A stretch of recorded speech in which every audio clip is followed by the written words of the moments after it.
It's the Royal Comedy Tour, the Tallboy Experience, and my man just walked off the stage, Mr. Apollo Live himself, Tony Rock. How you doing? I'm good. How are you? Man, can you tell us how you got aboard the Royal Comedy Tour? I will be glad to, but first you have to take a look at my suit. This is three pieces. This is three pieces. This is don't forget that right there. Boom. You know, didn't do the tie tonight. We're gonna keep it casual but still sexy. Now, your question was, how did I get Apollo Live? Well, since you did, hold up, since you did that, Oh, yeah. Go right I mean, ahead. your That's boy all. looking mighty Yeah. suave himself. It takes a real nice suit to fit a tall brother like yourself. So you Custom made and everything. it got to be custom made for you. I ain't got no money, but I mean, I just try to make it happen. But you look like you got money. Yeah, I like that. As most black people do. Don't have money, but we look like we got money. Look like money, smell like money. All right, how about that? All right, so we're going to go ahead and get back into how did you get on board with the Royal Comedy Tour? Royal Comedy Tour approached me 2 years ago. I think that was like the last 10 cities they had of the year. And they wanted to just get some new blood, a fresh face, somebody that was kind of hot at the time. And I happened to be the name that people they kept hearing around. And they reached out to me. I was free. We did the last 10 dates of 2010. Then we came back. They offered me the whole tour 2011. I mean, no, we did the last 10 dates of 2011. Yeah, then we did the whole tour, 30 cities, 2012. And then when we wrapped last year, they were like, if you want to do it again, we'd be honored to have you. I'm back on for 2013. Apollo even, made my stock go even more higher. So you get a bigger check. I get a bigger check, yes. Yeah. And I get more cities, so it's all good, yes. All right, now you just transitioned into the next subject, Apollo Live. How did that come about? Apollo Live is literally a blessing. Like, truly, it just demonstrates how hard work pays off, how God works. I was in my house, Jamie Foxx called me. Never had his number, never been to his house. Was a fan, but never had any type of interaction with him whatsoever. Called me, invited me to his house, told me over lunch that he's bringing Apollo back. The whole time we're talking, I'm thinking, okay. So Jamie Foxx is actually producing? Yeah, he's the executive producer. I'm at his house. The whole time he's telling me that he's bringing the show back, I'm not even thinking that he has me in consideration for the host. So I'm just listening to him, and I go, question, so who do you think is going to host it? Because you're too big to host it, And he's like, no, I called you to come here because it's your show. I'm giving it to you.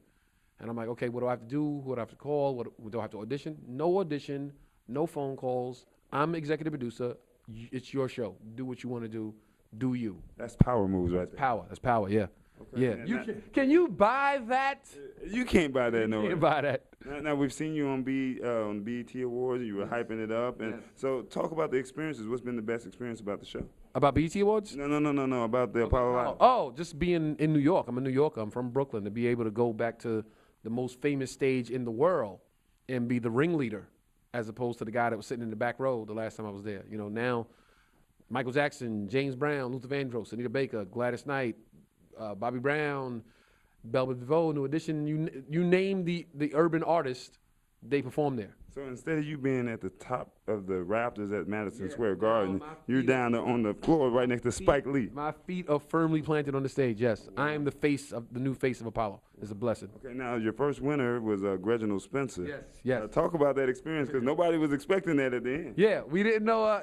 You know what's crazy? I would go in during the day and do my rehearsals and then watch the performance rehearsals. So I knew who was going to be good, who was going to get booed. Somewhat. I would 50-50 chance I knew who was going to get it and who was going to win or who was going to make it to the end. And his performance in rehearsal was so-so.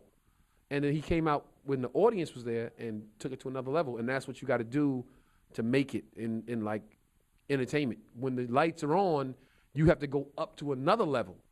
Rehearsal, do your thing. But when the lights are on, when the people are there and the money's on the table, take it up another notch. And that's what he did. All right, let's talk a little seriousness because that wasn't serious? No. No, on a serious note, because up there in Newtown and there's been a lot of violence that's been going around. Yeah. Can we get your thoughts? I know you're funny, but I'm pretty sure that you have some serious talking points that you would like to talk about, the violence that's going on in Chicago, the violence in Newtown. What are your personal thoughts? There's a lot of violence going on in Brooklyn as well. It's unfortunate, first and foremost, let me say that.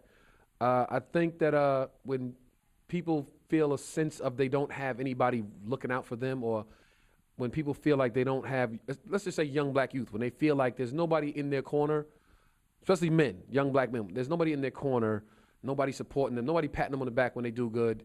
They feel a sense of like, okay, I'm abandoned. And when you feel abandoned, you tend to lash out. And since we're all in the hood, who do you lash out against? People that look just like you. You know what I mean? So I think the older generation, myself included, I'm an older cat now, I'm not a little kid anymore, needs to, just acknowledge the youth when they do something good, or, give them opportunities to do something good as opposed to directing that energy in a negative direction. Because youth have energy. That's when you're 16, you got energy all day. If you got somewhere to focus it, it could be very positive. But if you don't have anywhere to focus it, it's going to go towards getting you in trouble and your friends in trouble. And it's just one bad decision in the way society is set up. One bad decision can cost you your whole future. That's true. Young men don't think about this fight or this knife or this gun that I'm carrying. It could actually cost me my whole future. Now, you got 8 brothers. I got a couple brothers. We didn't have this problem back in the 70s and the 80s. Yeah. Now, the transition into 2013, Right. I mean. But you know why? Because I was blessed to grow up with a dad. But even if I didn't have a dad, the family structure was set up like older brother teach next brother teach next brother teach next brother. So we all learned the same morals and principles from what my parents instilled in the first brother. Now, you don't have a dad. The dad is gone. The mother's 15. She's still growing up. She's still learning who she is. Kid's free to do what he wants to do. He gravitates towards his friends or the young gangster guy in the street who didn't have a father as well, who had no morals and principles instilled in him. So it's a vicious cycle that just keeps going around and around. All right, I'm going to name off some names. I want the first thing that comes to your mind. Oh, boy. Here we go. First one, President Barack Obama. The greatest ever, the Jesus Christ on earth. I truly believe Obama's Jesus Christ. I'm not even joking.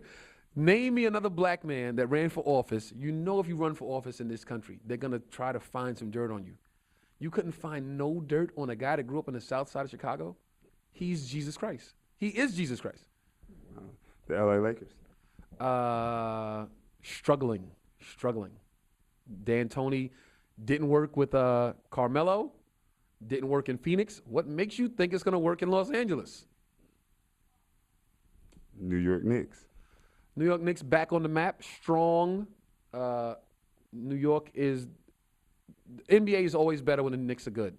The Knicks should always be good. The Celtics should always be good. The Lakers should always be good because that's the core of the NBA. Kevin Hart. Funny dude, and I hope to do a movie with him one day. We play I hope that me and Kevin Hart could take over the Bad Boys franchise one day. I'll be Mike Lowry and he'll be Martin's character, Marcus Burnett. I hope we can take over that series. All right, my last question that I have for you. I do a community initiative in the Atlanta area, talking about the importance of hustling the legal way and also networking. Can I get your personal definition of hustle and network? Network is just making is he done already? Networking is just making sure that the right people know that you're making the right moves and trying to connect with those people that are trying to get it like you trying to get it the right way. Hustling is never stopping. When you think you did as much work as you could have done that day, there's 24 hours coming tomorrow that you got to do even more. And the next day is going to be another 24 hours that you got to do even more. So as long as you always trying to go 24 hours harder the next day that you did the day before, you are a hustler. Tony Rock, Tallboy Experience, Royal Comedy Tour, Super Bowl prediction? I'm a Pittsburgh Steelers fan for life, so if the Steelers ain't there, it's just a football game to me. And I'm a Falcons fan, so we rise up, no matter if the 49ers or the Baltimore Ravens, even if they're there. Look, there you go, the manager. Get him on the camera right there. My brother's a 49ers fan. Yeah. It's a Tallboy Experience. We're gone. Yeah. Boom. I love him, but I don't love him. Think big, think tall, think